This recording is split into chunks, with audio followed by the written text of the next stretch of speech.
ورحمۃ اللہ وبرکاتہ۔ وعلیکم السلام ورحمۃ اللہ وبرکاتہ۔ الحمد للہ رب العالمین والصلاة والسلام علی اشرف الانبیاء والمرسلین وعلی آلہ وصحبہ البررۃ اجمعین وعلی من تبعهم اجمعین الی یوم الدین، اما بعد فاعوذ باللہ من الشیطان الرجیم بسم اللہ الرحمن الرحیم سبحان الذي اسرى بعبده ليلا من المسجد الحرام الى المسجد الاقصى الذي باركنا حوله لنريه من آياتنا إنه هو السميع البصير۔ صدق الله العظيم وصدق رسوله النبي الأمين الكريم ونحن على ذلك لمن الشاهدين والشاكرين والحمد لله رب العالمين۔ قال النبي صلى الله عليه وسلم: من أهل بحجة أو عمرة من المسجد الأقصى إلى المسجد الحرام غفر له ما تقدم من ذنبه وما تأخر أو وجبت له الجنة۔ صدق الله العظيم وبلغنا وسندنا رسوله النبي الكريم۔ إن الله وملائكته يصلون على النبي يا أيها الذين آمنوا صلوا عليه وسلموا تسليما۔ اللهم صل على سيدنا محمد وعلى آله وصحبه أفضل صلواتك وعدد معلوماتك وبارك وسلم۔ صدر جلسہ حضرت مولانا حافظ القاری محمد نظام الدین غوری صوفی صاحب مدت فیوزہ، اور جمیع ناظرین کرام، سامعین کرام، جیسا کہ آپ حضرات کو بتلایا گیا اور اعلان بھی ہوا ہے کہ آج کا عنوان مسجد اقصیٰ سے اسلام کی اور مسلمانوں کا تعلق اور اس کی اہمیت اور افادیت کے عنوان سے گفتگو کرنے کے لیے ہم جمع ہوئے ہیں۔ معزز سامعین کرام، مسجد اقصیٰ جس کو ہم قبلہ اول بھی کہتے ہیں یا پھر القدس بھی کہتے ہیں یا القدس الشریف بھی کہتے ہیں، کئی ناموں سے مسجد اقصیٰ، بیت المقدس، قبۃ الصخرہ، ان الفاظ کے ساتھ ہمارے فلسطین سے اس کی تاریخ اور اس کی اہمیت اور افادیت اتنی ہی قدیم ہے جتنی کی کم و بیش مکہ مکرمہ کی تاریخ اور عظمت ہے، کیونکہ ایک حدیث پاک میں آقائے نامدار صلی اللہ علیہ وسلم نے ارشاد فرمایا کہ اللہ تعالیٰ نے سب سے پہلا گھر، اول مسجد وضع فی الارض، پوچھا گیا کہ یا رسول اللہ سب سے پہلا روئے زمین پر اللہ کا گھر کون سا بنایا گیا؟ تو آپ نے فرمایا المسجد الحرام، یعنی مسجد حرام۔ پھر آپ صلی اللہ علیہ وسلم سے حضرت ابو ذر غفاری نے پوچھا کہ ثم ایو، یا رسول اللہ اس کے بعد پھر کون سا؟ تو حبیب داور صلی اللہ علیہ وسلم نے فرمایا المسجد الاقصی، یعنی پہلا گھر تو مکہ ہوا، دوسرا گھر مسجد اقصی ہوئی۔ تو پھر وہ پوچھنے لگے قلت کم بینہما، یعنی یا رسول اللہ صلی اللہ علیہ وسلم میں نے پوچھا کہ ان دونوں کے درمیان فاصلہ، وقت، دن، سال کتنے ہیں؟ تو حبیب داور صلی اللہ علیہ وسلم نے ارشاد فرمایا 40 عاما، 40 سال، یعنی پہلے مسجد حرام بنی، اس کے 40 سال کے بعد مسجد اقصیٰ کی تعمیر، 40 سال کے بعد مسجد اقصیٰ کی تعمیر ہوئی۔ پھر آپ صلی اللہ علیہ وسلم نے فرمایا اس کے بعد جو ہے ثم الارض لک مسجد، کہ پھر اس کے بعد ساری روئے زمین اللہ نے تمہارے لیے مسجد بنا دی، جہاں کہیں وقت ہو جائے تو پھر نماز پڑھ لیا کرو۔ تو معزز سامعین کرام، اس سے پتہ چلتا ہے کہ مسجد حرام اور مسجد اقصیٰ کی تعمیر میں صرف 40 سال کا گیپ ہے، اور جیسا ہم پہلے بھی پڑھ چکے ہیں، سن چکے ہیں کہ مسجد حرام کی، کعبۃ اللہ شریف کی پہلی تعمیر حضرت سیدنا آدم علیہ السلام نے کی۔ تو شارحین حدیث فرماتے ہیں کہ حضرت آدم نے ہی مسجد حرام کی تاسیس کی، بنیاد رکھی، اس کے 40 سال کے بعد مسجد اقصیٰ کی بنیاد بھی رکھی، کیونکہ ہم قرآن کریم میں بھی پڑھتے ہیں وَإِذْ يَرْفَعُ إِبْرَاهِيمُ الْقَوَاعِدَ مِنَ الْبَيْتِ، جب ابراہیم علیہ السلام نے مسجد حرام کی بنیادوں کو بلند کیا تو پہلے سے بنیادیں حضرت آدم نے رکھ دی تھی، اس کی تعمیر جدید حضرت ابراہیم نے کی۔ اسی طرح مسجد اقصیٰ کے بارے میں آتا ہے کہ اس کی تعمیر اول حضرت آدم علیہ السلام نے کی، حضرت یعقوب علیہ السلام نے اس کی تعمیر جدید کی، یا حضرت داؤد علیہ السلام نے کی۔ پھر بعد میں آگے بڑھیں تو حضرت سلیمان علیہ السلام نے پھر اس میں، اور اس کی تعمیر جدید کا آغاز حضرت داؤد کے دور سے ہوا تو اس کی تکمیل حضرت سلیمان علیہ السلام کی طرف ہے۔ تو معزز سامعین کرام، اس کی تاریخ بڑی قدیم ہے اور اس کا اہل اسلام کے ساتھ خاص تعلق ہمیشہ سے رہا ہے اور ہمیشہ تک رہے گا۔ اچھا، اور دوسری ایک روایت ہے جو میں نے ابھی ابتدا میں پڑھنے کی سعادت حاصل کی کہ حبیب داور صلی اللہ علیہ وسلم نے ام سلمہ رضی اللہ عنہا سے مروی ہے، سنن ابو داود کی حدیث پاک ہے کہ آقا نامدار صلی اللہ علیہ وسلم نے فرمایا جس نے مکہ حج یا عمرے کا ارادہ کیا اور اس کا احرام مسجد اقصی سے باندھا تو حبیب داور صلی اللہ علیہ وسلم نے ارشاد فرمایا غفر له ما تقدم من ذنبه وما تأخر، اس کے اگلے اور پچھلے سارے گناہ معاف کر دیے جائیں گے۔ او وجبت لہ الجنہ، ایک دوسری روایت میں یہ ہے کہ اس کے لیے جنت واجب ہو جائے گی، جس نے مسجد اقصی سے احرام باندھ کر آیا اور عمرہ اور حج کیا۔ اچھا، یہ ایک روایت ہوئی۔ دوسری روایت میں آپ صلی اللہ علیہ وسلم نے لا تشد الرحال الا الى ثلاثه مساجد المسجد الحرام والمسجد النبوی ورسول ومسجد الاقصی، صحیح بخاری کی حدیث پاک ہے، یعنی عبادت کی اور اس قدر ثواب کی نیت سے صرف 3 جگہ سفر کا حکم لگایا گیا، مسجد حرام ہے، مسجد اقصی، مسجد نبوی ہے اور مسجد اقصی ہے۔ ایک اور روایت میں کہا گیا کہ اس مسجد میں نماز کا ادا کرنا 50 نمازوں کے برابر ثواب دیا گیا۔ تو اس کی فضیلت تو یہ رہی کہ اللہ تعالی ہمیں اور آپ کو ہر ایک کو اس میں نماز کے ادا کرنے کی توفیق سے سعادتوں سے بہرور فرمائیں۔ تو یہ تو اس کی فضیلتیں اپنی رہی۔ اس کے علاوہ فضیلتیں کیا ہے؟ اس مسجد کو یہ ایک اور شان اور فضیلت حاصل رہی کہ اس مسجد میں سید الانبیاء والمرسلین کے قدوم میمنت رکھے گئے، آپ تشریف لے گئے اور آپ نے جمیع انبیاء کرام کی امامت بھی فرمائی۔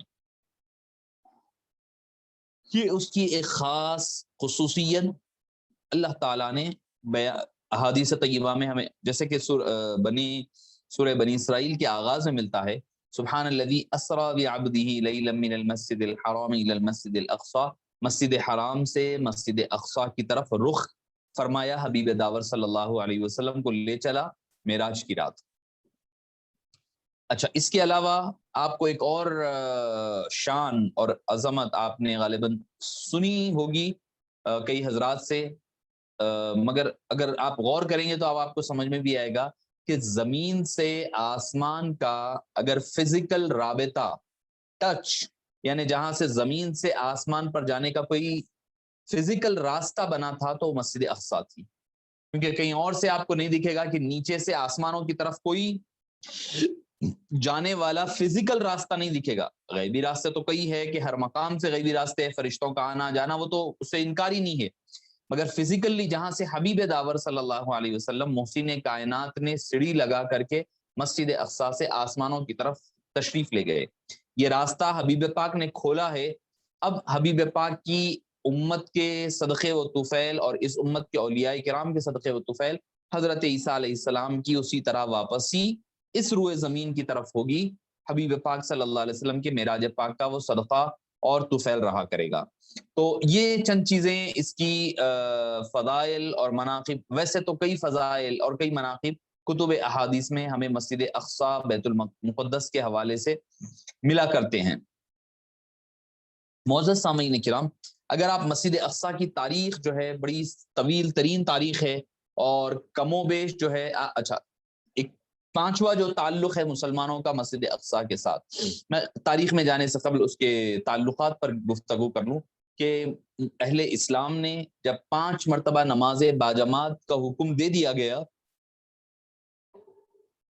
معراج کی رات، تو اس کے بعد سے 16 یا 17 مہینوں تک مسلمان مسجد اقصی کی طرف رخ کر کر کے نماز پڑھتے رہے، اسی طرف ان کا قبلہ اول رہا، اور پھر حکم خداوندی برضائے مصطفیٰ صلی اللہ علیہ وسلم فَلَنُوَلِّيَنَّكَ قِبْلَةً تَرْضَاهَا، اے حبیب ہم اس قبلے کی طرف آپ کو پھیر دیتے ہیں جس سے آپ راضی ہیں۔ تو حبیب پاک کی رضا، خوشنودی اور مرضی کے لیے اللہ عز و جل نے اس قبلے کو تبدیل فرمایا، اور حضور اکرم صلی اللہ علیہ وسلم بذات خود نماز کے دوران آپ نے مسجد اقصی سے مسجد حرام کی طرف رخ فرمایا۔ اب معزز سامعین کرام، مسجد اقصی کے اور فلسطین کے حوالے سے کچھ تاریخی پہلوؤں سے آپ کے سامنے گوشت گزار کرتے چلوں کہ یروشلم جس کو یہودا کے نام سے کہا جاتا ہے وہ ایک اصل میں پہاڑی علاقہ ہے۔ مسجد اقصی اور فلسطین کا یہ جو بیت القدس کا جو مقام ہے یہ جا بجا آپ کو ٹیلے نظر آئیں گے، پہاڑی علاقہ ہے پورا مکمل، اور اس علاقے میں کنویں بھرے ہوئے ہیں، پانی کے مختلف قسم کے میٹھے پانی کے کنویں ہیں۔ آپ دیکھیں گے مسجد حرام بھی، آپ مسجد حرام کے احاطے میں جب مطاف کھولا گیا تھا تو آپ نے دیکھا ہوگا کہ کئی کنویں نکلے، تو مسجد حرام کے چاروں سمت بھی اللہ تعالیٰ نے پانی ہی پانی رکھا ہے، یعنی لوگوں کے بسنے کے لیے چشموں کو، ندیوں کو، نالوں کو اللہ تعالیٰ نے آباد فرمایا۔ اسی طرح مسجد اقصی کے اطراف بھی دریائیں ہیں، نالے ہیں، وادیاں ہیں، اور اس کی بنیاد ہی اسی طریقے پر رکھی گئی ہے۔ تو بتلایا جاتا ہے کہ تقریباً 7-8 ہزار سال پہلے کچھ خانہ بدوش اور رہنے والے لوگوں نے یروشلم میں ایک کنواں دریافت کیا تھا جو آج بھی نبع ام الدرج کے نام سے، گیلون جو اسپرنگز ہے، گیلون کی جو وادیاں کہلائی جاتی ہے جو شام کے ساتھ، جارڈن کے ساتھ جو جڑی ہوئی ہے، تو گیلون اسپرنگز کہلاتے ہیں۔ چنانچہ انہوں نے ان چشموں کے کنارے جو ہے جب پہنچے تو وہیں پر ڈیرے ڈال لیے۔ 7-8 ہزار سال پہلے کی بات کہہ رہا ہوں میں، کہ حضرت ابراہیم علیہ السلام سے بھی پہلے، اگر آج کے دور سے ہم دیکھ لیں تو ابراہیم علیہ السلام کا دور مبارک کم و بیش 5 ہزار سال آئے گا، اس سے 1-2 ہزار سال پرانی بات کہہ رہا ہوں۔ تو وہ آئے اور آ کر کے وہیں پر بستیاں ڈال لی، اپنے ڈیرے وغیرہ لگائے، چونکہ ہوتا یہ تھا کہ جہاں پانی ملتا وہیں پر بستیاں بس جاتی، کیونکہ پانی تو ہر جگہ نہیں ہوتا، تو جہاں جہاں پانی ملتا جاتا وہیں وہیں وہ لوگ، قوم آباد ہوتی جاتی۔ تو یہیں سے یروشلم کی انسانی تاریخ کا آغاز ہوا۔ مکے کے اطراف تو کوئی پانی نہیں تھا، مگر جب زمزم نکلا تو آپ دیکھیں کہ لوگ وہاں آتے گئے، بستے گئے، اور لوگوں کا سلسلہ جاری ہوتا گیا۔ تو معزز سامعین کرام، حضرت سیدنا ابراہیم علیہ السلام کے دور مبارک سے کم و بیش 1-1.5-2 ہزار سال پہلے یہ علاقہ آباد ہو چکا تھا، اور یہاں پر قبیلہ کنعان کے لوگ آ کر رہنے لگے تھے۔ انہی کی نسبت کی وجہ سے یہ علاقے کو کنعان کہا جاتا ہے، کینون جس کو ہم کہتے ہیں۔ کم و بیش 2400 قبل مسیح، یعنی بیفور کرائسٹ، بیفور حضرت عیسیٰ علیہ السلام کی بات ہو رہی، قبل مسیح یعنی بیفور کرائسٹ کی بات کہہ رہا ہوں، بی سی۔ تو تقریباً 2400 سال قبل مسیح یعنی بیفور کرائسٹ، تقریباً اللہ تعالیٰ نے حضرت سیدنا ابراہیم علیہ السلام کی ولادت عراق کے بابل شہر میں ہوتی ہے، اور آپ وہاں پر تشریف فرما رہتے ہیں۔ رہنے کے بعد حبیب داور صلی اللہ علیہ وسلم کے جد امجد حضرت سیدنا ابراہیم علی نبینا و علیہ الصلاۃ والسلام وہاں سے بابل سے نکلتے ہیں، آگ میں ڈالا جاتا ہے، پھر وہاں سے آپ شام کی طرف روانہ ہوتے ہیں، اور آپ پھر ایک طویل عرصے تک ارض فلسطین میں القدس میں مقیم رہے۔ آپ نے چشمے کے نزدیک جو ٹیلے والا مقام تھا وہاں پر اپنی عبادت گاہ کا بھی آپ نے تعمیر فرمائی، اور وہیں پر آپ نماز ادا فرمایا کرتے۔ اچھا، اب یہاں پر ایک سوال یہ پیدا ہوتا ہے کہ جب مسجد کس طرف آپ رخ فرمایا کرتے؟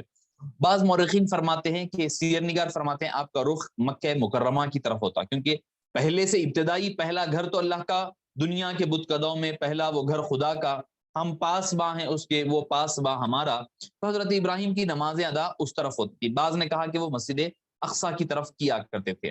پھر اس کے بعد معزز سامعین کرام، مگر آپ اگر بائبل پڑھ لیں یا پھر پرانی تاریخ کی کتب پڑھ لیں تو اس میں ان عبادت گاہوں کا ذکر نہیں ملتا، مگر قرآن کریم جو کہتا ہے اس کا تذکرہ مسجد اقصی، یعنی جو مسجد آپ نے بنائی تھی اسی کا نام، اسی عبادت گاہ کا نام مسجد اقصی ہے، جس کی طرف سورہ بنی اسرائیل کی پہلی، سورہ اسراء کی پہلی آیت سبحان الذی کی طرف اشارہ کیا جاتا ہے۔ تو معزز سامعین کرام، آپ اندازہ لگائیے کہ کوئی چیز ہمارے کسی کے وجود سے برکت والی بنتی ہے، مگر اللہ فرمائے الذی بارکنا حولہ، جس کے اطراف ہم نے برکتیں رکھی ہے، اور برکتوں کی نسبت کو ایسے ہی نہیں کہا، برکتوں کی نسبتوں کو اسراء کے ساتھ جوڑا۔ مسجد اقصی پہلے حرم ضرور تھا، قدس ضرور تھا، مگر وہ برکتوں والا نہیں تھا۔ جب حبیب پاک صلی اللہ علیہ وسلم کے قدم اس زمین پر لگ گئے تو زمین برکتوں والی بن گئی، وہ زمین برکتوں والی بن گئی۔ یہ حبیب پاک صلی اللہ علیہ وآلہ وسلم کے قدوم میمنت کا صدقہ اور طفیل ہے۔ تو معزز سامعین کرام، معراج پاک میں آپ صلی اللہ علیہ وسلم کا گزر ہوا. آپ صلی اللہ علیہ وسلم نے معراج سے واپسی کے بعد صحابہ کرام کو یقیناً اس دور کی مساجد سے متعلق فرمایا ہوگا جو تاریخ اسلام میں مسجد اقصیٰ کے نام سے ہمیں پائی جاتی ہے، جس میں آپ صلی اللہ علیہ وسلم نے نماز ادا بھی فرمائی اور ان لوگوں کے لیے امامت بھی فرمائی. تو حضرت ابراہیم علیہ السلام کے دور مبارک کے بعد میں اسی جگہ پر، اچھا ایک اور یہاں پر اختلاف کیا ہے یہودیوں میں اور اہل اسلام میں. مسلمان اس مقام کو آج بھی حرم شریف کہتے ہیں جس میں حضرت ابراہیم رہا کرتے تھے، مسجد بنائے تھے، حرم ہے، مسجد اقصیٰ ہے، مسجد قبۃ الصخرہ ہے. دراصل مسجد اقصیٰ تو ایک الگ علاقہ تھا جو چھوٹی سی ڈوم آتی ہے، اب اس کو قبۃ الصخرہ، اور جو علاقہ اب تو ایسا ہو گیا ہے حرم پورا کا پورا حرم شریف کہلایا جاتا ہے. مگر یہود و نصارہ کے نزدیک اس کو ٹیمپل ماؤنٹ کہا جاتا ہے. ٹیمپل ماؤنٹ کہتے ہیں، یعنی جو ان کا عبادت گاہ ہے، وہ عبادت گاہ پر جو میں نے کہا تھا کہ نبے الدرج جو کے نزدیک جو ہے ٹیلے پر، جس کا تقریباً آپ اندازتاً کچھ کئی ایکڑ پر وہ مشتمل علاقہ ہے، ان کی عبرانی بائبل کی روح سے لوگ کہتے ہیں یہ وہی مقام ہے جہاں پر حضرت ابراہیم نے حضرت اسحاق کی قربانی دی ہے. ہم کہتے ہیں کہ حضرت اسماعیل کی قربانی مکے میں ہوئی، وہ کہتے ہیں کہ نہیں وہاں ہوئی ہے. اور ان کے پاس جو ہے بکا ولی کے نام سے بکہ شہر تھا نا، ان اول بیت وضع للناس الذی ببکۃ مبارکا، تو اس کو انہوں نے تھوڑا چینج کر بکا ویلی اس کو انہوں نے چینج کر دیا. آج بھی وہ مقام موجود ہے، جبکہ سورہ بنی اسرائیل وغیرہ میں ہمیں قرآن کریم میں سورہ صافات میں تفصیل کے ساتھ ملتا ہے کہ حضرت ابراہیم، سورہ اسرائیل میں ملتا ہے مسجد حرام کی تعمیر کے بعد حضرت ابراہیم نے وہاں پر مسجد اقصیٰ کی بنیاد رکھی. تو جب مسجد حرام پہلے بن چکی ہے تو حضرت اسماعیل علیہ السلام کے ساتھ قربانی کا واقعہ اور وہاں پر آپ کی قربانی کا واقعہ پیش آ چکا تھا. تو معزز سامعین کرام، اللہ تعالیٰ نے حضرت ابراہیم علیہ السلام کی اولاد کو خوب پھیلاؤ عطا فرمایا، بنو اسرائیل کے نام سے جو پھیلی مشہور ہوئی. اور حضرت یعقوب علیہ السلام جو حضرت ابراہیم علیہ السلام کے پوتے ہوتے ہیں، آپ اور آپ کے فرزند اسی علاقے میں رہنے لگے، کنعان میں. پھر حضرت یوسف علیہ السلام کا کنعان سے یعنی فلسطین سے نکل کر مصر چلا جانا بھائیوں کی سازشوں سے، پھر حضرت یوسف کے بلانے پر حضرت اسحاق کا بھی پھر واپس چلا جانا. اب جانے کے بعد ہوا یہ کہ حضرت یعقوب کی اولاد مکے میں مصر میں بس گئی. ادھر اس فلسطین میں یہ ہوا کہ کفار اور مشرکین کی قومیں آباد ہو گئی، انہوں نے قبضہ کر لیا اس علاقے پر. اور عمالقہ کی قوم، اب ہوتے ہوتے وہ مصری وہاں رہنے لگے، مصریوں کے ساتھ اسرائیلیوں کے جھگڑے ہونے لگے، یہاں تک کہ حضرت موسیٰ تشریف لائے. حضرت موسیٰ جب آئے تو دیکھا کہ جو حضرت یعقوب کی قوم ہے وہ تو غلام بنا لی گئی اسرائیل. تو اب لہٰذا ارض فلسطین میں واپس جانے کے لیے انہوں نے سارے لوگوں کو تیار کیا. اور یہ وقفہ حضرت ابراہیم یعقوب سے لے کر حضرت موسیٰ تک کا تقریباً 400 سال کا وقفہ ہے. اور اس دوران جو ہے بنو اسرائیل کے اندر بھی خرابیاں پیدا ہو گئی، ادھر فلسطین ان کے ہاتھوں سے نکل گیا. اب اس کے بعد حضرت موسیٰ علیہ السلام لے کر گئے ان کو لڑائی کے لیے اور مسجد اقصیٰ کی آزادی کے لیے، مگر قوم نے انکار کیا. فاذهب انت وربک کہا، اذهب انت واخوک کہا. تو اب اللہ تعالیٰ نے ان کو آزمائش کے طور پر میدان طیہ میں 40 سال تک یتیہون فی الارض 40 سنہ یتیہون فی الارض، میدان طیہ میں وہ پھرتے رہے مگر ان کو راستہ نہ ملتا رہا. اسی دوران حضرت موسیٰ کی وفات ہوئی، حضرت ہارون علیہ السلام کی، اس کے بعد یوشع بن نون ان کے نگران بنے. پھر اس کے بعد ہوتے ہوتے حضرت یوشع بن نون کے ساتھ اندر داخل ہوئے مگر وہاں تک پہنچ نہیں پائے. پھر حضرت داؤد علیہ السلام کا، ان سے پہلے طالوت کا دور آیا. حضرت طالوت جو کہ ایک کیا کہیں کہ بہت ہی نیک اور پارسا بادشاہ تھے، جس کا ذکر قرآن کریم سورہ بقرہ میں ملے گا کہ اللہ تعالیٰ نے طالوت کو وقال لهم نبيهم ان الله قد بعث لكم طالوت ملكا قالوا ان يكون له الملك علينا ونحن بالحق. تو یہ جو طالوت ہے ان کو اللہ نے بادشاہت دی. حضرت سمویل، اس وقت حضرت سمویل کی وفات کے بعد طالوت بنے. طالوت نے اپنے بعد حضرت داؤد علیہ السلام کو اپنا نائب بنایا. تو طالوت کے ساتھ مل کر حضرت داؤد علیہ السلام کی سرگردی میں یہ لوگ عمالقہ کی قوم سے جنگ ہوئی. عمالقہ کی طرف سے جو بادشاہ تھا اس کا نام تھا جالوت، اور ادھر کے بادشاہ کا نام تھا طالوت. اور حضرت داؤد علیہ السلام اس وقت کمانڈر ان چیف تھے فوج کے. حضرت داؤد علیہ السلام نے ایک ہی بر ایسا مارا کہ طالوت کی آنکھ میں جا کر کے اس کو پیوست ہو گیا اور وہ قتل کر دیا گیا۔ اس کے بعد اللہ تعالیٰ نے بادشاہت اور عزت شرف حضرت داؤد علیہ السلام کو عطا فرمایا۔ تو اس طرح حضرت داؤد علیہ السلام کے دور مبارک میں اسرائیلی دوبارہ مسجد اقصی میں داخل ہوئے، نکل گئے تھے، پھر آ کر اب واپس ہونے لگے۔ حضرت سلیمان علیہ السلام کے دور، حضرت داؤد کا، پھر حضرت سلیمان کا دور آیا۔ اب وہاں پر جو آج سب سے بڑا پریشانی کا باعث، جو اختلاف کا باعث ہے، وہ ہے ہیکل سلیمانی، جس کو وہ لوگ ٹیمپل ماؤنٹ کے نام سے جو ہے عبادت گاہ مانتے ہیں حضرت ابراہیم کے دور سے۔ تو اس کو بعد میں انہوں نے ہیکل سلیمانی کا نام دیا۔ قرآن کریم میں ہیکل سلیمانی کا کہیں پر ذکر نہیں ہے، بلکہ سورہ سبا میں اللہ تعالیٰ نے کچھ باتیں کہی ہے، یعنی جن سے حضرت سلیمان علیہ السلام تابع ہیں۔ اللہ جسے چاہتا ہے، جو چاہتا ہے ان کے لیے بنا دیتا ہے، قلعے ہو، مجسمے ہو، حوض کی طرح۔ تو اللہ تعالیٰ نے اشارتاً، تو مسلمان یہ یقین رکھتے ہیں کہ حضرت داؤد علیہ السلام اور ان کے فرزند حضرت سلیمان نے مسجد ابراہیمی کو نئے سرے سے تعمیر فرمایا، نہ کہ کسی قسم کا کوئی مجسمہ یا کوئی ٹیمپل بنایا ہے۔ یقیناً حضرت سلیمان علیہ السلام ہے، حضرت داؤد انبیاء کرام ہے۔ تو اس کے بارے میں آتا ہے کہ کئی کتابیں موجود ہیں، ان کا ماننا یہ ہے کہ اس کے قوم میں ایک کتاب آج پڑھ رہا تھا، وہ اس میں یہ لکھا تھا کہ the Bible in earth archaeologies new version کے نام سے ایک کتاب ہے انگلش میں۔ تو میں ایک لکھی ہوئی یہودی کی ہے، اس میں وہ دعویٰ کرتا ہے، اس کا کہنا یہ ہے کہ ہیکل سلیمانی یہودی ریاست اور یہودا کے ایک بادشاہ تھا، اس کا نام تھا یوسیہ، جوشیا جس کو ہم کہتے ہیں، نے تعمیر کروایا۔ اس بادشاہ کا دور حکومت 649 بی سی یعنی قبل مسیح ہے، اور 609 تک اس کی دور رہا، 649 سے 609 تک۔ جبکہ عبرانی بائبل کے حساب سے ہیکل سلیمانی 931 قبل مسیح میں تعمیر کیا گیا۔ تو یہ تو اسرائیلی روایات رہی ہیں، جن کے دوران وہ مختلف قسم کی باتیں رکھتے ہیں، اور ان کے درمیان یہ ہے کہ ابھی جو مسجد اقصی ہے وہ اصل ہیکل سلیمانی کے اوپر بنا ہوا ہے، وہ توڑ کر کے اور وہ اپنی نئی ہیکل سلیمانی تعمیر کرنے کا ارادہ اور ایک مقصد رکھتے ہیں۔ معزز سامعین کرام، حضرت سلیمان علیہ السلام کے دور مبارک کے بعد ہوا یہ کہ ایک بادشاہ تھا نبوکدر نصر کے نام سے، جو تقریباً 586 میں تھا۔ وہ یروشلم پر حملہ کیا، کیونکہ جب تک ان کی بھی عقائد بدل چکے تھے، اس نے سارا تباہ و تاراج کر دیا، اور ہیکل سلیمانی جو تھی اس کو ملیا میٹ کر دیا، اور تمام یہودیوں کو غلام بنا کر کے ان کو تباہ و تاراج کر کے بابل کی طرف لے کر چلا گیا۔ صرف بوڑھے یہودیوں کو اجازت دی کہ وہ مسجد اقصی میں داخل ہو سکیں گے، یروشلم میں رہ سکیں گے، اور جب وہ لے جا کر کے وہاں پر ان کے ساتھ بڑا ظلم و ستم ہو، یعنی ان کو غلام بنا لیا گیا۔ نبوکدر نصر نے ان کو غلام بنا کر کے بڑی اذیت ناک ان کو زندگی عطا فرمائی۔ اس کے بعد ایک سائرس نام کا بادشاہ آیا، اس نے پھر بابل پر فتح کیا، اس نے یہودیوں کو یروشلم واپس جانے کے لیے اجازت دے دی اور نیا ہیکل بنانے کی اجازت دے دی۔ تو پہلا ہیکل جو بنا تھا وہ ٹوٹ گیا، پھر دوسرا بنایا گیا، وہ تقریباً 537 قبل مسیح میں بنایا گیا۔ پھر یہ بھی ہیکل سلیمانی کی طرح تھا، پھر بعد میں جا کر اس کو بھی ایک دوسرا اور ایک بادشاہ آیا، اس نے حملہ کیا، اس نے ان کو مار توڑ کر کے وہاں سے نکال کر کے بھگا دیا، شمعون نامی تھا۔ تو معزز سامعین کرام، یہ اللہ کا دراصل یہودیوں پر ظلم ہے۔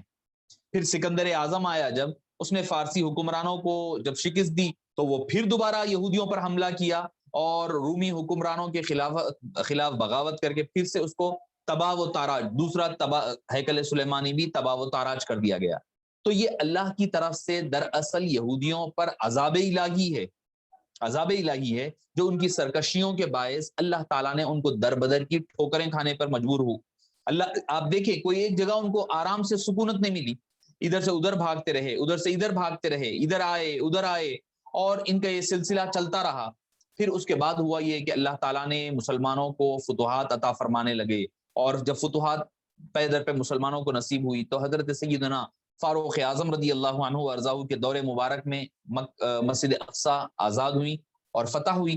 حضرت سیدنا فاروق اعظم رضی اللہ عنہ وارضاہ جب اندر داخل ہوئے، تو دانے کے بعد آپ نے نہ وہاں پر کسی پر حملہ کیا، نہ کسی کو تباہ و تاراج کیا، نہ ان کے کوئی اہل شہر کو مکمل آزادی دی گئی، یہاں تک کہ آپ خلیفہ رضی اللہ عنہ حرم شریف تشریف لے گئے، جن کا انہوں ماؤنٹ ٹیمپل مانتے ہیں، وہاں بھی تشریف لے گئے جہاں پر آپ نے صحابہ کرام کی مدد سے سارا کوڑا کرکٹ صاف کیا.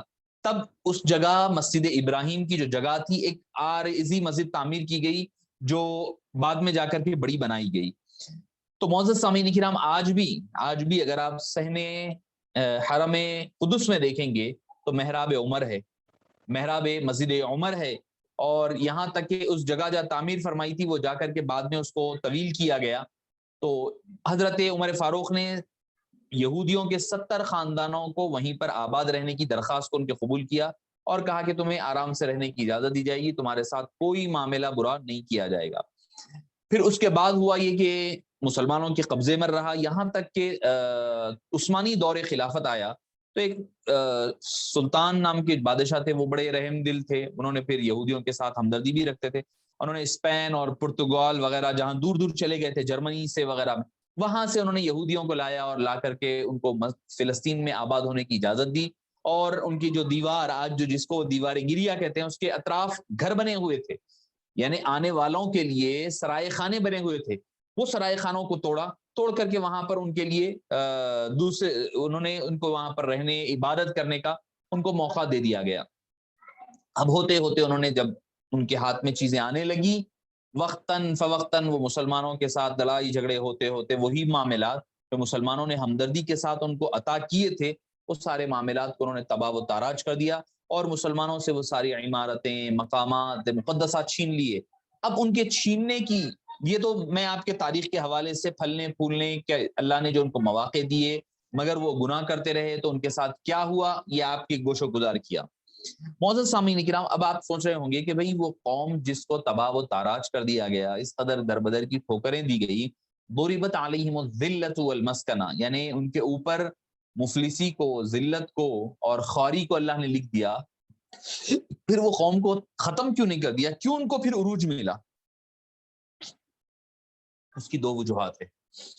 پہلے یہ کہ اللہ تعالیٰ اس قوم کو باقی رکھنا چاہتا ہے قیامت تک کے لیے. کیوں؟ کیونکہ اس کے ذریعے سے اہل اسلام کی کو ان کے ہاتھوں ذلیل و خوار ہونا ہے، کیونکہ مسلمان وہی بدعمالیاں کر رہے ہیں، وہی راستوں پر چل پڑے ہیں جن راستوں پر یہود و نصارہ چل چکے ہیں. اللہ تعالیٰ ان کو ذلیل و خوار کرنے کے ارادے سے نہیں، ہماری بدعمالیوں کی وجہ سے ایسا ہونے والا ہے. اللہ کا ارادہ اور منشا نہیں ہے، اللہ تو نہیں چاہتا، اللہ تو خیر چاہتا ہے ہمارے لیے، مگر ہم نے شر کو منتخب اور مقرر کر لیا ہے. ایک چیز. دوسری چیز آپ دیکھیں گے یہ 20ویں صدی جو آئی یہودیوں کو دوبارہ دنیا میں اہم ترین قوم بن کر ابھری. اس کا بڑی ریزن کیا رہی؟ سائنس، ٹیکنالوجی اور بینکنگ سسٹم. 3 چیزیں ہیں جس کی بنیاد پر آج ساری یہودی قوم اور لابی کام کر رہی ہے.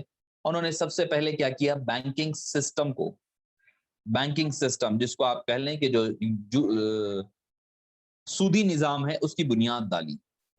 وہ ڈالنے سے سارے دنیا کے بینکنگ سسٹم کو انہوں نے اپنے قبضے میں رکھا ہوا. آج بھی چاہے وہ کوئی ملک کا بینکنگ سسٹم ہو یہودیوں کے قبضے میں ہے. اصل چیز انہوں نے معیشت پہ ہاتھ ڈال کر جکڑ کر رکھ لیا. دوسری چیز سائنس اور ٹیکنالوجی. سائنس اور ٹیکنالوجی کو انہوں نے اپنا دوسرا بڑا ہتھیار بنایا. آج جتنا بڑا انہوں نے قوم کو یہ منوایا کہ اگر تم چاہتے ہو کہ کوئی چیز کامیابی اور کامرانی چاہتے ہو مسلمانوں پر قبضہ تو ہم سے ملو، ہم کر سکتے ہیں. انہوں نے ایسے ایسے ہتھیار بنائے، ایسی ایسی ریسرچ، ایسی ایسی ٹیکنالوجیز بنائی ہے جس کو ہم سوچ بھی نہیں سکتے. جتنی بڑی چیزیں ہم بولنے کے لیے خلاف تو بول لیں گے مگر جتنی بڑی ہم آج میڈیا لے لیں جو استعمال کر رہے ہیں کہیں نہ کہیں ابتدا ان کی طرف سے ہوئی بھی. وہ مین چیز بناتے ہیں، مارکیٹ میں پھینک دیتے ہیں، اب وہ خاموش، اب وہ آپ کو کھلونے دے کر چھوڑ دیتے ہیں، ہم کھلونوں میں لگ جاتے ہیں، اب وہ اپنی تحقیق کے دوسری منزل کی طرف چل پڑتے ہیں. تو معزز سامعین کرام یہ اس کا خمیازہ مسلمانوں کو بھگتنا پڑا. اگر مسلم قوم خواب غفلت سے نہیں جاگی، بدستور اگر اپنے اختلافی باہمی اختلافات کا شکار رہے اور آپس میں ایک دوسرے سے لڑتے رہے تو یاد رکھیں کہ انتہا پسند اسرائیل حکمران اپنے مقصد میں کامیاب ہو رہے ہیں. اس کی سب سے بڑی وجہ یہ ہے ہمارے اندر کی خلفشار، ایک دوسرے سے لڑائی جھگڑے، بدعمالیاں تو ہے ہی ہے ہمارے، بدعمالیاں اللہ کی ناراضگی کے لیے کافی تھی، اس کے علاوہ یہ ساری چیزیں بھی ہے۔ اگر ہم چاہتے ہیں کہ ہماری قوم پھر سے دوبارہ اٹھے تو پہلے تو اللہ کو منانا ہوگا، دوسری چیز ترقی کرنی پڑے گی، موجودہ دنیاوی علوم جو ہیں اس پر عبور حاصل کرنا پڑے گا، تبھی جا کر کے ہم کامیاب اور کامران بن سکتے ہیں اور ہم اپنی قوم کو آگے لے جا سکتے ہیں۔ صلی اللہ تعالی وسلم علی خیر خلقہ ونور عرش سیدنا محمد وعلی آلہ وصحبہ اجمعین والحمد للہ رب العالمین۔ میں مولانا کا تہ دل سے شکریہ ادا کرتا ہوں، اور اسی کے ساتھ محفل کی برکات سے اعلان کیا جاتا ہے۔ السلام علیکم ورحمۃ اللہ وبرکاتہ۔